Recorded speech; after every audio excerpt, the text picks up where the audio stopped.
Hello，大家好。今天呢，我们把镜头拉到一只很务实，又可以刚好让我看得越看越上瘾的军规飞行工具表 Marathon 41 SSNAV。说真的，如果你们近2年有想要找一只全天候好上手，又不用担心精准度跑飞的一个日用表，我觉得这只表会让你们陷入一个选择困难，因为它不止一个版本。它有这个 Quartz 的 SSNAV-D 跟2025年全新的 SSNAV Auto， 这是一个军规精神的正宗延续，也是一个机械浪漫的感性表达。那我们今天就把这2条路一起打开，从历史、设计、机芯、价格、佩戴情境，一路聊到怎么选。最后我会用机密的逻辑给你们一个今天关掉影片你就可以下决定的这个清晰结论。欢迎来到烂手人的频道，我是室内设计师吉米。那照惯例，请大家按赞、订阅、开启小铃铛。那拜托一下，如果中间广告跳出来，帮吉米跟小编多看10秒钟，你们的一个小小的动作会让我们超级补血。我跟小编在后台看到数字都会有无比的感动，想要买礼物来送给大家。对，提醒新朋友，我们这个频道没有价值，我们就是单纯的喜欢聊天，请你们以礼相待，我们也会以礼相待。那敢自我吐槽，也是把手表、生活设计当成工具的一部分。这就是一段生活里面的关系，那聊的就是那一份戴上手之后跟你一起过日子那一份感觉，而这才是我们觉得时间钟表应该带给我们的真正的浪漫。OK， 那今天这只表呢，我想用一句话把它主旨讲白，就是它不是为了让你进餐厅被人说好看，它是为了让你在任何环境下都可以放心看时间。再加一句 Auto 机械是浪漫， Quartz 时音是准确， Auto 是收藏， Quartz 是任务。如果你听到这边已经很有感觉，那就跟着我继续往下听吧。我会先把时代背景全部都铺陈好，为什么2025年要做一个自动款，明明时音版本就已经够强了。 OK， Marathon 这个品牌的时间线呢，一拉就是80多年，从1941年开始供应这个盟军，把工具表刻进了骨头里面，到1986年因美军的这个 Kelly 基地的需求，把第一代的 Navigator 就是诞生。那指令很简单，高空作业的低压环境下要稳、要准、要抗震、要航度。那这个任务导向的起点决定了这个 Navigator 的这个不对称表冠、功能至上的造型 DNA。那后来军规允许更新采用这个纤维树脂壳，则让重量更轻，成本更可控。于是你在90年代看到那些军用的影像资料里，常常会出现那种非常轻、非常耐操的 Navigator， 也就是为什么很多人提到 Navigator， 第一画面不见得是钢壳，而是黑色的纤维壳。OK， 那快转到2023年 ，Marathon 把这个钢壳的 Navigator 正式回归。那型号是 SSNAV， 尺寸是41×48×17。它把不对称的这个表冠留住，然后防水做到了这个100米，蓝宝石的镜面，旋入式的表冠，然后还把实用性值拉满，双向的12小时的表圈，你可以当第2时区或者是小时的计时，然后有这个发光的这个夜光条，然后就跟那个波尔那个发光做登场的那个时标是一样的。OK， 那我觉得这一波的设计不光是怀旧，而是把军规的原则搬到日常生活。你可能不见得是飞官，不见得是飞行员，但是你可能会需要一只不找你麻烦的手表。OK， 再来就到了2025年的转折。那 Marathon 推出了 SSNAV 的 Auto， 为什么我觉得这个品牌很务实的去洞悉整个市场？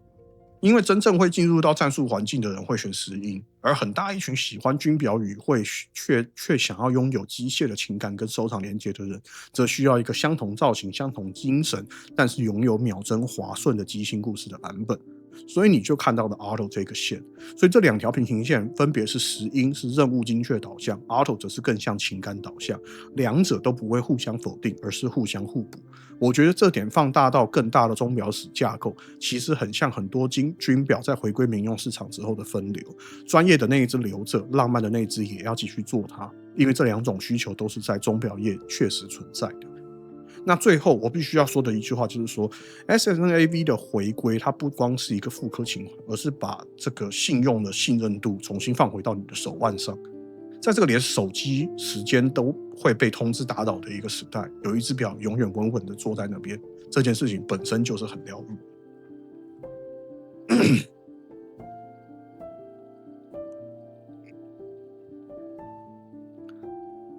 这个表你们可以看到不对称的护冠，那它不是造型的噱头，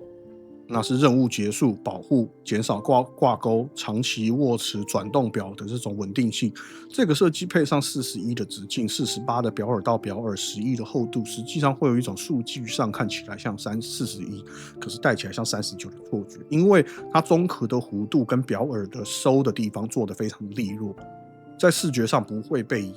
有被压低的效果，重心也乖乖贴在手腕上，然后它整个不锈钢是雾面喷砂，所以它不会像某一些是战术风格的手表，明明就是战术表，它却又有抛光，很像告诉你就是来看我，来看我，你有枪吗？来打我，我在夜里面会反光哦。那环境光打上去，基本上光会散掉，所以它没有花俏的反射，工具感依然保留。那老实说，表圈走这个双向的12小时，这个配置在传统来讲呢，比传统的潜水60分钟的单项更贴近日常，因为你可以做跨时区出国远端工作的一些调整。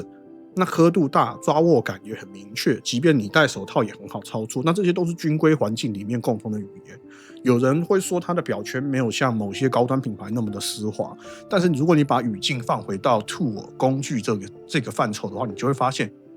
它的清脆、可辨识的阻尼，在低视觉、低噪音的场景更可靠。OK， 那我觉得整个镜面的防护、平面的这个蓝宝石，搭配上这个 AR coating， 整个读时清楚，而且不容易刮伤。100米防水旋入式表冠，淋雨、通勤、旅行不必要的神经质的环境都可以不用担心。那表耳是20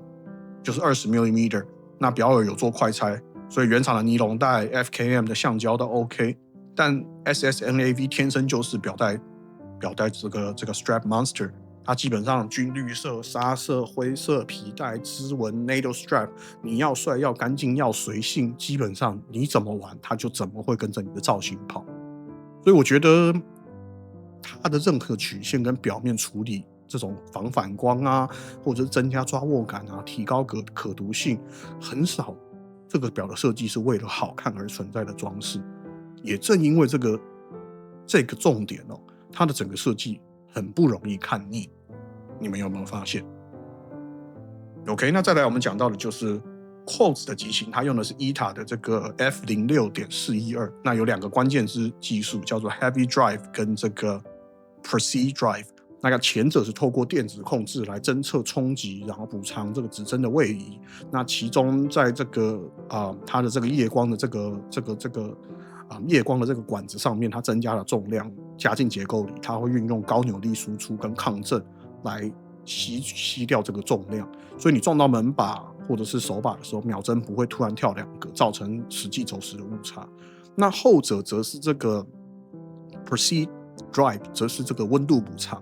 它不管是像是你在高空的货舱那么冷，或到停机棚那么热，基本上它都可以压在正负10秒这个年的误差的水准。那这个数字基本上真的是准到不行，所以你也不用每一个季度或每一个月去怀疑它准不准。更狠的是，当它到电量不足的时候，它会提醒你，它会以每4秒，它在电池的末期会以4秒跳来提醒你。OK， 那 base 后面有一个这个电池的这个快拆电池仓，你用硬币就能够转开电池，不用送厂，不用担心停表。那每一只表的电池的寿命大概在86到94个月，意思就是说，你可能换过2只手机，它还在你的手上继续走动。那 SSNAV 的机械表呢，这是另外一个主张，它没有要跟 Quartz 去拼基准，它就是给你一个很顺滑的秒针、机械声学、百轮的跳动的诗意。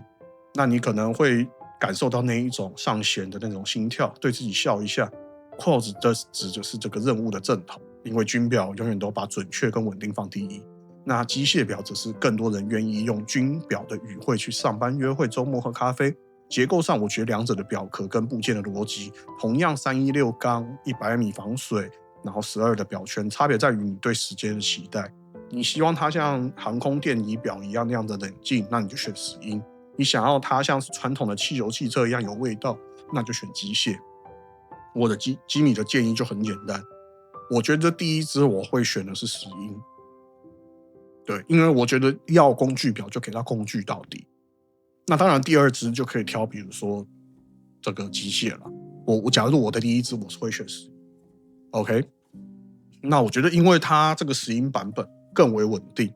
简单讲，因为它是工具表，所以我会为了长期低维护成本、低风险这一些听起来不那么性感的词句而买单，因为我要的是一个好用的工具，而且它也很好看。那它的价格大致上就落在$800到$1200，依它的版本跟限量而异。有些像是这个像 Blue Yonder 的限量500支，那定价更高也是合理啦。那这个 Automatic 因为机械结构的定位通常会高于石英表，那这个价格很多人的反应就是石英表怎么这么贵？我觉得这个是很合理，可是你把它放回系统任务来看，你不是在买3针日期，而是在买年误差10秒的石英表。快拆电池仓，很棒的夜光，军规形制，100米，蓝宝石，旋入式表冠，双向12小时，解决了你所有可能遇到风险的状况的一个功能条件。OK， 我觉得这就是怎么讲呢？它就是一只能跟你衣柜说话的军表。基本上你想要休闲就带皮带，你想要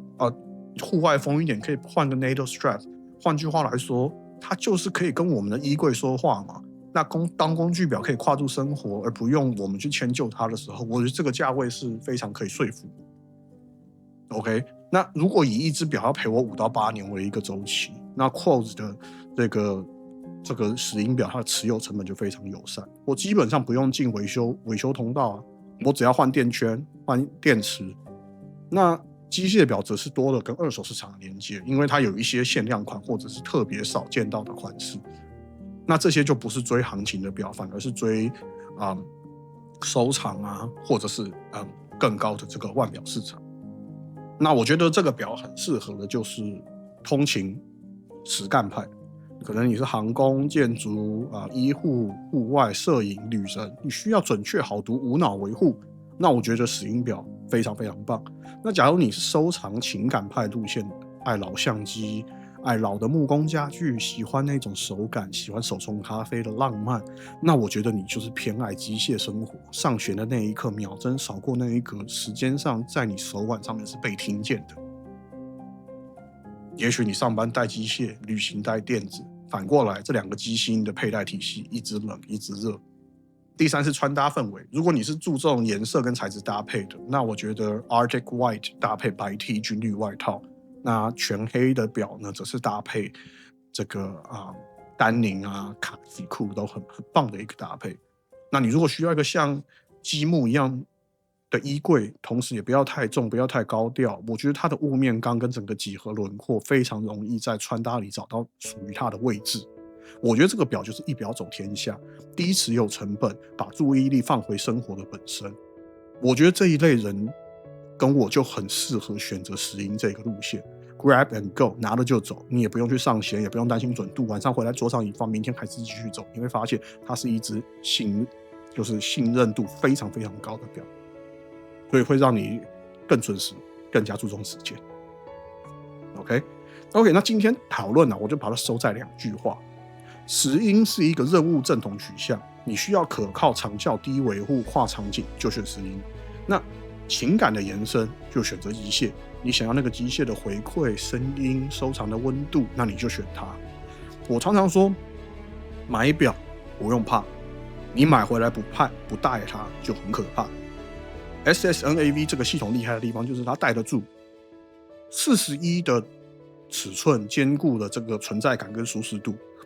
雾面钢不挑光线，12小时时区让你长任务换时区都可以用。那整个夜光的效果，让你可以半夜找不到手机，拿手表出来找手机。那快拆电池也让你几年后，你可以到90个月都可以不用换，1年才12个月。那看六年也才多少个月？6年也才70个月 ，right？ 72个月。哇，8年吗？